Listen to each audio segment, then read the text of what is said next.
Dragi prijatelji, hvala vam, prelomilo se, ovo više niko ne može da zaustavi.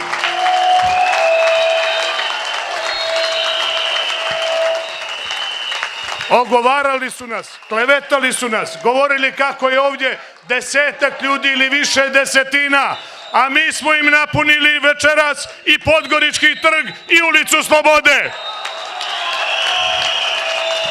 Hvala vam Podgoričani, hvala vam Nikšićani, hvala vam Barani, hvala vam svima.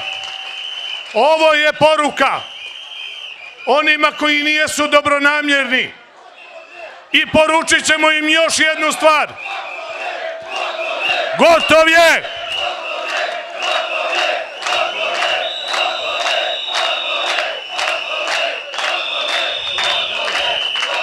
Neka znaju one medijske kuće koje nas ogovaraju da ćemo im doći kući da ih pitamo zašto lažu, zašto to rade i zašto pokušavaju da obmanjuju građane Crne Gore.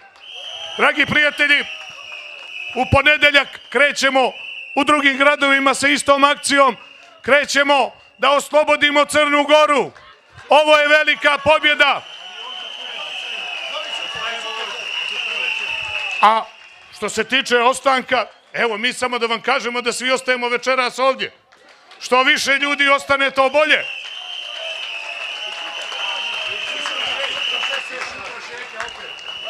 Ja sam ipak student profesora Radulovića, tako da moram da prihvatim ovu njegovu sugestiju, mada to vi svi znate. Sjutra ponovo u 6 veliko okupljanje.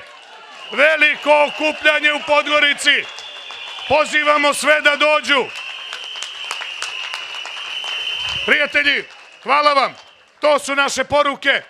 Demonstrirali smo snagu, odlučnost, demonstrirali smo moć.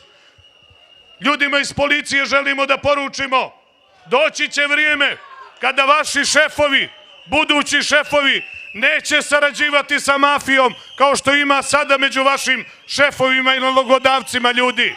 Doći će oni koji neće željeti da idu na svadbe kriminalcima. Doći će oni kojima neće šefovi organizovanog kriminala naređivati, a mi ćemo zajedno s građanima Crne Gore vam pomoći da budete pravi predstavnici naroda i zaštitnici naroda. Radite profesionalno vaš posao i ne brinite, mi vodimo računa o bezbjednosti. I na kraju jedan podatak koji prvi put večera želim da saopštim.